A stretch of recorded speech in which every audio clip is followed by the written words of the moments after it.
In this week's Seder of VaYeitze, we have a transgression that we are not permitted to engage in. We're not permitted to distance ourselves, explains Onkelos, from the possibility of Egyptians marrying into the assembly of Klal Yisrael for more than 3 generations once the Mitzri has converted. And even though it's counterintuitive to our more basic intelligence, for after all, as Rashi says, when we think about Egypt, the Egyptians, we say to ourselves, we should permit them to marry with us? Why, they were throwing our male babies into the sea. Genocide. They wanted to decimate us. We should take them as husbands?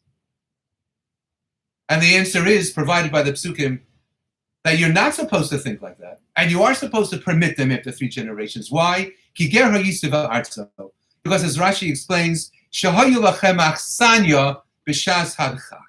because they effectively served as our hosts during the years of famine that Yaakov Avinu had to descend with the 70 nefashos into the land of Egypt in order to be able to be afforded the food that was found there in abundance during the time of famine.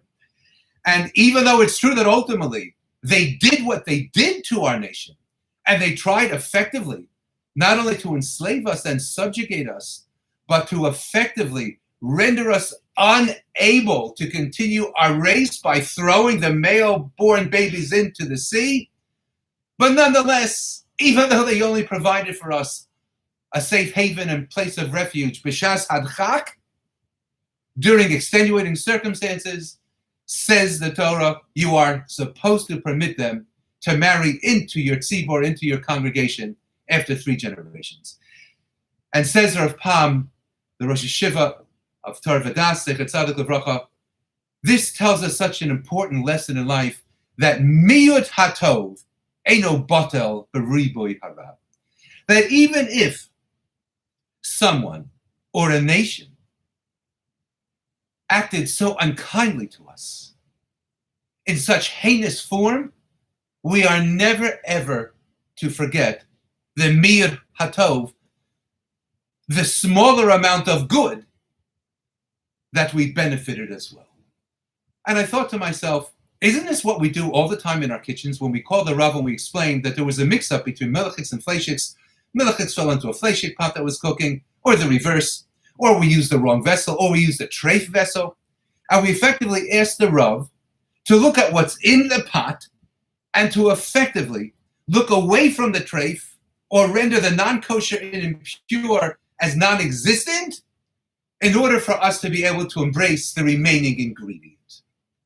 We do it when it comes to food. We do it when it comes to our kelim, to the vessels in our kitchen.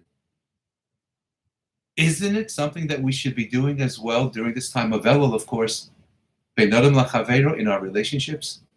So many times in life, a person whom I've had little to do with, but it's only been positive.